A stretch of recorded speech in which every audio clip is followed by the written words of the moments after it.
3 friendly locals uncover a family secret in the local church. Ooh, somebody write this.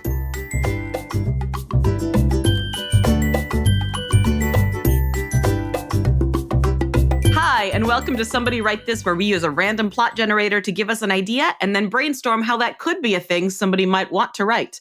I'm Hannah. And I'm Jenny, and here to help us with our brainstorming, our guest today is McGraw. Welcome to the show. Oh, thanks for having me on.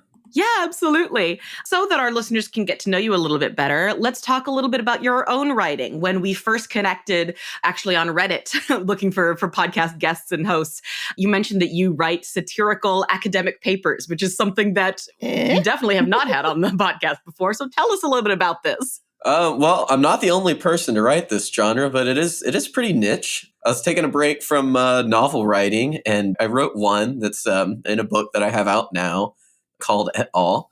It's about how it's impossible for machines to understand the Scottish accent because there is no true Scottish accent, which is a play off of the logical. Yeah, it's a play off of the No True Scotsman, but it turned out so well that I just kept writing them like 1 to 3 times a month, because they're kind of short story length. You can just kind of bang them out, and they're all self-contained, and it's kind of writing wise like the perfect format for deadpan humor because it's just a super serious format, and you can make a lot of jokes. You can have a lot of jokes involving the author, like where the author is like part of the joke.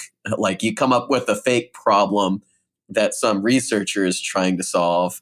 But, it's not your problem. You have to invent the person that has the problem. Like another one in the book is this lady that is really attached to her robot dog, one of the ones you used to buy at Radio Shack. And it started freaking out and tearing up all the couches because it got so realistic that it didn't know that she didn't die every time she left the house. So she had to teach it object permanence. So there's a whole article about that, which is a play on object detection and computer vision. So okay, of course, yeah, almost all of them, or at least most of them, I try and blend something absurd with something that's like actually technical and real. Almost all of them have some level of real science and research behind it, except one that we wrote about putting astronauts on a mac and cheese only diet. That one, that one, I don't think we put any science in. Just like the joke of the format. If you read it and you didn't know anything, like, I don't know if you've ever watched that show, Look Around You. I don't think I have. Oh gosh. It's like, they do like a parody of like a 70s or 80s science documentary that you would like play for the kids in the class. But like they have all of the science is just completely absurd and not true. But they do it in such a deadpan way that if you didn't know any science, you would think that it's real. Oh, that sounds so funny. Oh, I highly recommend. I think a couple episodes are still on YouTube, but they're kind of hard to get a hold of because it's not on any streamers. And I think you have to like find a DVD, but it was like back when DVDs like had to be certain formatted for the US versus Europe, and it's from the UK. Yeah, one of those old TV shows that's kind of hard to get a hold of because they weren't preserved the same way. Yeah. I think they made them in like the 80s or 90s or something. Okay, so not even that old, yeah. Yeah, it's not even that old. I mean, it's like DVD level. But it's a really interesting format, especially if you're into humor and science. I highly recommend getting into it. We do have a subreddit that it just hit 20,000 members today, so it is growing. Nice. Called Immaterial Science, which was started by another author of this genre. Gunther Schlonk is his pen name. And he mostly does chemistry articles, but he's about to put out a 3rd volume right now. So he's been posting these parody chemistry ads because he compiles them like a journal. Most people do individual papers. Like one of my favorite authors of the genre, Eve Armstrong, she always does an April Fool's Day paper. I think she's been doing it since like the early teens, and they're all really good. But a lot of people do at least these articles annually or just one-off. But those are really fun to read because they're almost always in their niche scientific research area, but then they'll blend it in with their own humor. So they all have like a really unique flair. But yeah, and then I just kind of got into the world of writing them and once you get used to the genre, it's like really easy to come up with ideas and characters. Yeah. With that, we are going to start in on our brainstorming for our own story, which has kind of an innocent beginning. We'll see where this actually ends. So as a reminder, our synopsis we have so far, our synopsis we have is 3 friendly locals uncover a family secret in the local church. B, what immediately is jumping out to you about this? So I kind of got a pretty fun idea for this direction we could take it. So you do it as a historical fiction that's like medieval times. Ooh. And he finds out, you know how like in old style churches, they would like have some glass case where you're just like, this was the, walking stick of John the Baptist. The holy relics. Thank you, relic. What if the 3 friendly locals find out that they manufacture the holy relics in the basement of the local church, and it's a whole production? They're like, wait, is it real? I'm like, well, it might have been, but that stuff, walking sticks don't last like 100 years, man. Mm-hmm. They gotta come from somewhere. Yeah. And maybe they're making them and even like exporting them to other churches, like far away. Well, exactly. That's like, where they make them. They specialize in this stuff. Yeah. Some small town in France or Germany or something. Yeah. Okay, so this is a family. Custom orders. So who's the family? Is it the family of people making the relics? Is it the family of one of the locals? There are artisans that specialize in it with their own guild system, because like every church has to have a relic, but where do you get these relics from? But they have to keep it all secret, because if someone finds out, that could be, that can be the big reveal, is somehow they let the secret out and then someone struggles with their faith. And you're like, well, it could still be real, but don't put your basis in these relics. Yeah. Reminds me a little bit of the movie Leap of Faith, which is it's Steve Martin plays a con artist, like traveling revival preacher. That's fantastic. It's real good. It's very funny. Well, that's why I like this. I like con man stories are really fun. They're so good. And what it makes me think of is Leap of Faith has this ending that's a little bit ambiguous, where like he runs into something that he feels might be like an actual supernatural thing, and he doesn't quite know how to deal with it. And he's like, because I thought this was all fake, because I was faking it. And I think somebody actually gets healed at one of his miracle things, and he's like, I don't know what to do. I didn't do this. So just like, gotta let it ride. Yeah. So like, I like the idea that, that we end with somebody who we're sort of a little bit of ambiguity about like, is there something in one of these really that's doing something, or that has some kind of supernatural connection? That's where it would get really fun as a story. Is you have the con man story, you would have like the crafting of the thing and the biblical stories, and you'd have like that business aspect where they're just like secretly moving the relics all around. And then you would have all these characters that might be like dealing with their own faith, and like, is it real? Is it not real? Maybe something miraculous happens at the end, in the climax of it. Mm-hmm. Yeah. Yeah. That would be really interesting. And of course, if we set this further back, it's a lot easier to get away with this kind of thing, because information isn't being transmitted easily. Oh, I mean, so like if you went to one of your friends' church and they're just like, yeah, that's the that's Jesus' sandal right there. Right. You're like, wait, we have who on earth would believe you? Yeah. And then like, it was looking pretty old last week, but then a miracle happened and it looks brand new again. Oh my gosh, they replaced one of them. Yes. Or like somebody comes in and vandalizes it, and like miraculously it is the vandalism is erased overnight. Maybe that's how the 3 locals find out about the secret. Is they're just playing grab ass in the church, and they knock something over that like throws a shard in it, and then they just try and put it back, but it doesn't look quite right, and then they come back the next week and it's all it's a miracle. Well, it's like, wait a second. Maybe it's something where like they are the only ones who know that they've damaged it, and they come back the next day and it's just fixed. And they're like, that's super weird. What's going on? And so they start digging, and one of them is absolutely like full on believer, like, oh, we have, we better pray for forgiveness that we have damaged a holy relic. Oh, exactly. We are so grateful that God has forgiven us and repaired it. And that's going to be the friend that doesn't find out that they're all fake until the end. That goes the big struggle of faith. And there's like a big crisis of faith. Okay, I think that's fascinating. If they're manufacturing these relics like in the basement or whatever, like that's going to require tools and materials and workspace.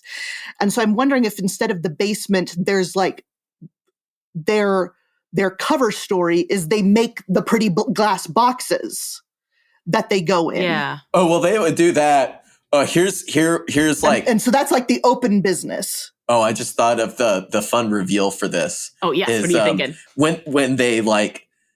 When they find the room where they have it all. So every church has their own relic, right? And it's across all of, medieval Europe. So the only way they're going to be able to make the replicas is if they maintain all of the same relics. So they end up in a hallway with all of the relics labeled. Oh, and they're just like, wait, how are all these relics here? That's right, because they'd have to have a master, like a prototype of each one so they can replicate it. Yeah. And then but then there's like going to be a debate where it's like, well, are these the real things? I'm like, well, we replace them and it kind of turns into a Ship of Theseus thing. Right. So there's got to be a scene near the end where like a whole bunch of these identical relics are on display and somebody has to like figure out which one the real one is and being like, no, to be like, no, one of these is the genuine thing. And they're like, which one then? Because they're all Indiana Jones and the Holy Grail. Yeah. Then the main character is just like, it doesn't matter if it's the real one. What matters is that we put our faith in the stories and the rich tapestry of our culture, whatever's, you have an option for a speech at the end where everyone learns a lesson, he'll use it to calm down the mob that's like, we want our money back.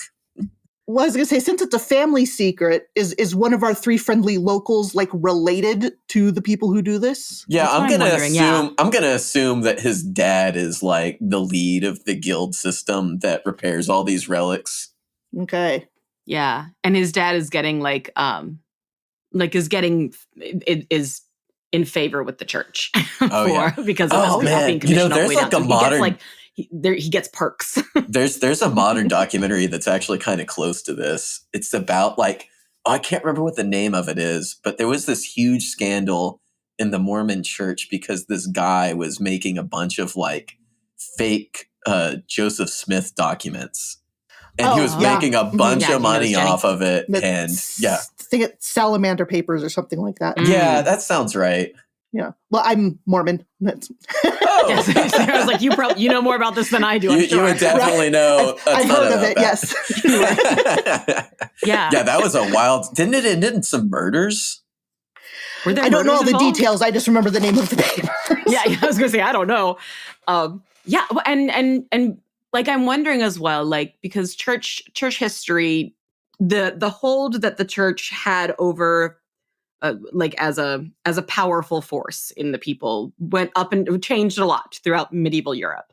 And so I'm wondering how close is this to the Protestant Reformation, where there was kind of pushback against the charging of people to come and see these relics and the charging of selling indulgence and selling forgiveness. I'm wondering how much this is tied into that, whether it's maybe not, not around that time, but maybe I'm wondering how much of that atmosphere is feeding into this, that maybe there's, we can start to see the hold that this church has over the people is maybe starting, there are holes being poked in it. You could definitely fit that. I mean, it really fits into that storyline. Fun fact though, is that, I do go to a Lutheran church, by the way. Yeah. I heard about this on a podcast and actually through, some of the Lutheran pastors. But apparently Martin Luther wasn't as, when he was mad at indulgences, most people don't know this. It wasn't because he thought that they were a scam. It's that he thought that you can't buy forgiveness that wouldn't change your heart if you just bought your way out of your sin. Yeah. Seriously. So it's like the modern take on the Reformation and like the rage against the like, oh, they're just trying to take advantage of you and take all of your money. Yeah, it was a different angle. I don't think any of that happened until like the French Revolution, when they're like, they have all of this land and they're not sharing their wealth. Back then it was like completely spiritual. It's really interesting to read about.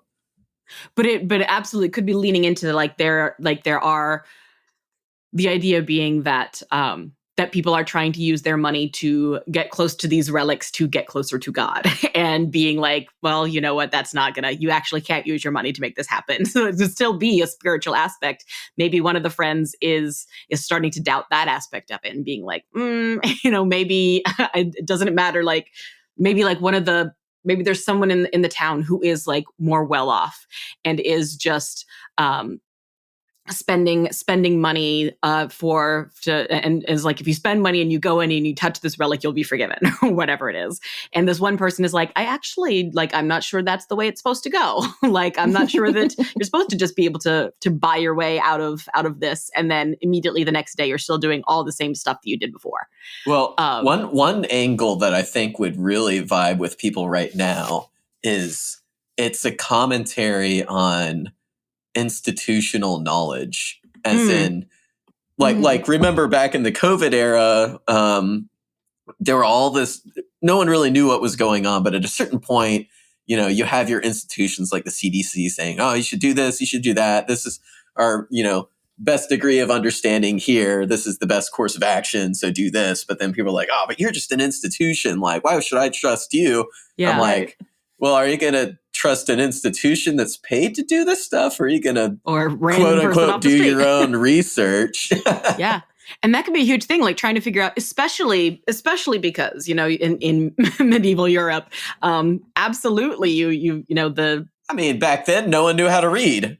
The Catholic Church information was very filtered down from they were the arbiters of knowledge back then. Yeah, that's very true. And that could be an interesting angle to tackle, is like that could be a huge thing for the friend having the crisis of faith as well. Is it's not only a crisis of faith in God, but like it's connected to the crisis of faith in the institution. Like if these people are lying to me, then are they lying to me about everything? And that's absolutely something that I think still very much resonates today. The tie between institutional trust and the way you live your life is like a big topic right now.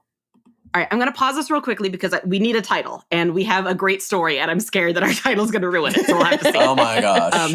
Okay. All right, so this title is, I think we can maybe work with it. It's a little clunky, but our title is The Fearless, Uncaring Nature of Loyalty. Oh, that fits. It feels a little bit more like an academic paper title, but but loyalty absolutely connects to this, the loyalty to the institution, the loyalty to the community. So I'm wondering, could this be... Well, I mean, part of what we're talking about is like loyalty to the church. For sure. That's part of it, yeah. And then there would be loyalty to one of the guy's family. The uncaring nature of loyalty is fascinating. If we start getting into like maybe the friend who is like, the crisis of faith friend ends up... There's a place where they have to choose between their loyalty to the church and how they are treating the people around them who are investigating.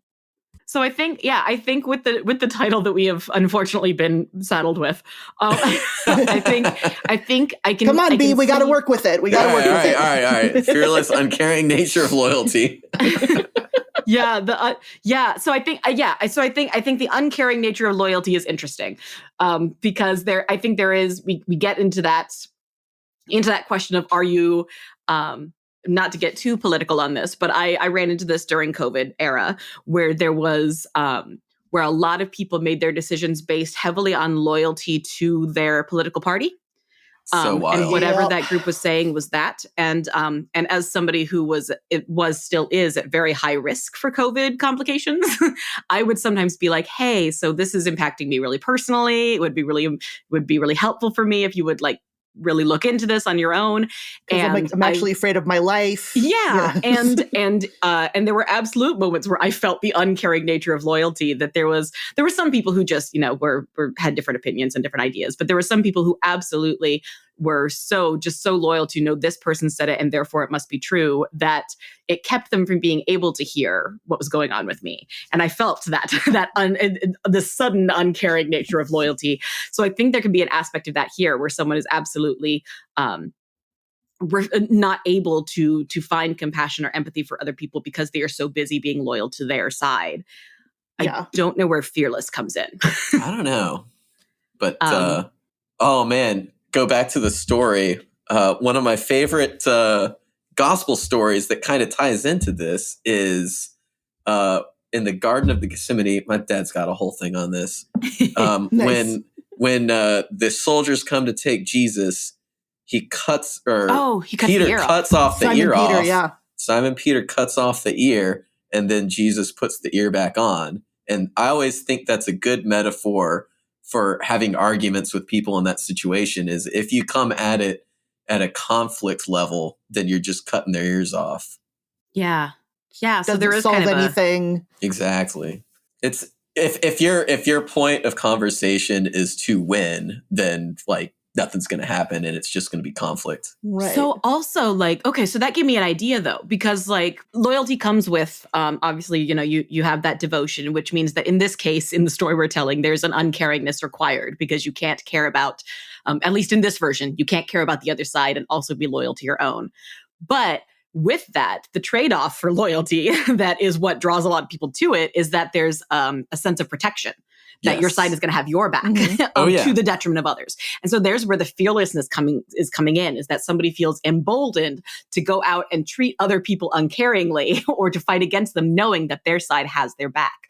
And so I think we're getting a scene where we have the story where the secret is uncovered and things start to unravel and sides start to absolutely be chosen.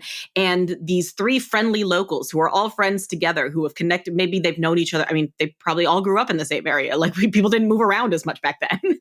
And like they stayed where they lived. And so they've known each other since they were born. And all of a sudden they're finding themselves on different sides and running into both the uncaringness and the fearlessness that each side is demanding of them, is actually really fascinating. And if we have three locals, we could have one really staunchly on one side, really staunchly on the other, and one trying to just be friends with his friends. Oh yeah, exactly. It's a perfect dynamic. Like I think that could be really compelling. And the people that like feel most betrayed by loyalty are the ones who were most loyal. Yeah. So, yeah, absolutely. You could absolutely have this like this uprising. Yeah, this uprising, angry, furious uprising against the church because of what they found out, versus the people who are like absolutely still entrenched in it and like this is giving me my hope and this is giving my community, and that's a really hard place to be in. Like, yeah, I think seeing that happening. I think I'm at the point where I want somebody to write this. Yeah. I think so too. We are at that time. So we have just hit our time limit. So that is perfect, folks. I really love this. I would love. I'm part of a community connected to another podcast where it's a lot of folks who grew up in like evangelical Christianity and kind of deconstructed out of it. I think any one of them could have like a blast unpacking this and trying to explore. Seriously. Oh man, you could do so many cool things with this, especially since we're really in a time where like a lot of churches are like in a time of change where they're trying to figure out how they adapt with the culture. Yeah, and a lot of stories about institutions behaving badly are getting it gets so getting many people left and right. Oh, and like so the righteous there's no hiding information level anymore. Yeah. Yeah. And so this is absolutely something that I think, despite having set this in medieval Europe, this is a modern day story that can absolutely be told today. Cool. All right, folks, please write this. Please use this as inspiration for something. I desperately want to read this story. If you do write anything, let us know. We will share it around. We will pass it along. We'll make sure and send it to B specifically so that you can catch up on what people have been doing. With that, we're going to go ahead and transition into our section where we're going to recommend a story of our own for people to check out. I have to look up the author's name because I only wrote down the title. Okay. So I just finished, like last night, finished reading Chain Gang All Stars by Nana Kwame Adjei-Brenyah. And it is set in a it is a satirical, set slightly in the future, dystopian sci-fi story, set in a world where who are in prison for life can choose to opt into a program which is basically like, it's very gladiator like. It's wrestling, all death matches where they compete against each other to the death. And if you survive 3 years, you are hypothetically freed. Nobody's ever done it. But if you survive your matches for 3 solid years, you can be let out. And so we follow a group of somebody who's like 2 matches away from getting out and kind of follow all these different characters. And we see why they're there, what brought them there, why they chose to do this program. We follow a group of protesters who are saying this is not humane, this is not what we should be doing. And throughout the whole thing, the author sprinkles in all these actual statistical facts about the prison system in the US. So while it is set in the future, it's very much tying it to, but this is not necessarily too far in the future. So it's a really fascinating read, and I really enjoyed it and found it very moving and very interesting. And it's heart pounding. There's a lot of adventure and sort of like a Hunger Games style attacking of the different people. And you are kind of rooting for your favorites, but also like not sure if some of these people should be getting out. And so it's just fascinating. So Chain Gang All-Stars came out last year. Super interesting. Definitely recommend it. Jenny, what would you like to recommend this week? I would like to recommend one of my favorite TV shows, which I'm currently re-binging just because Bones is one of my favorite shows.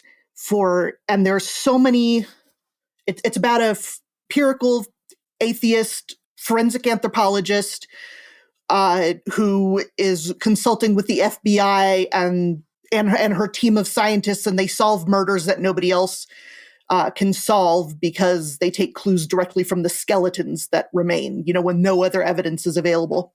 And there are so many reasons to like this show. First off, the science is fun. It's exaggerated, but that's kind of what makes it fun, because they'll have like a single particulate from a whatever, and they'll be like, oh, this is from that gravel driveway, and it's so the exaggeration is a little fun.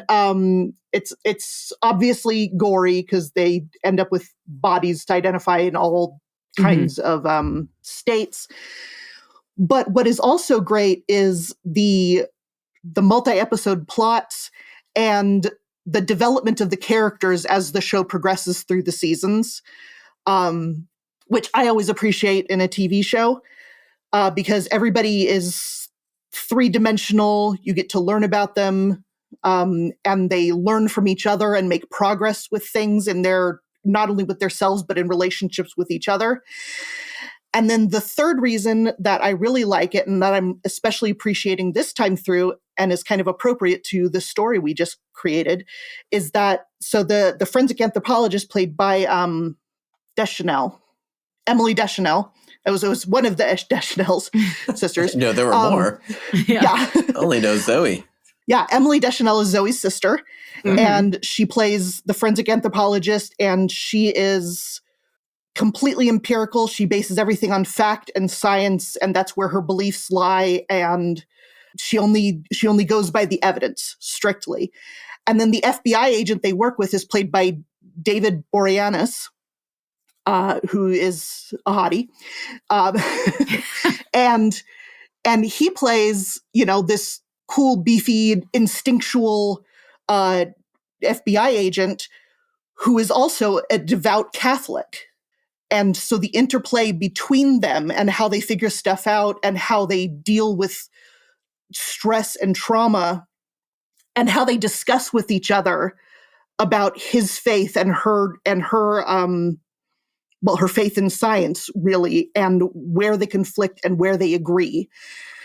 And the show never makes it like a butting heads kind of thing.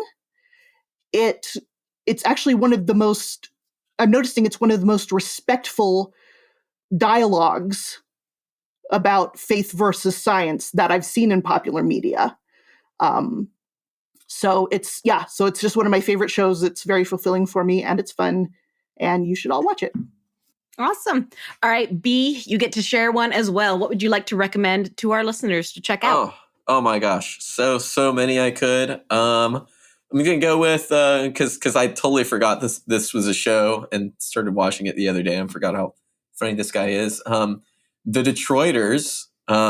If y'all have seen, I Think You Should Leave off of Netflix. Tim Robinson and Sam Richardson are the two main guys in that show.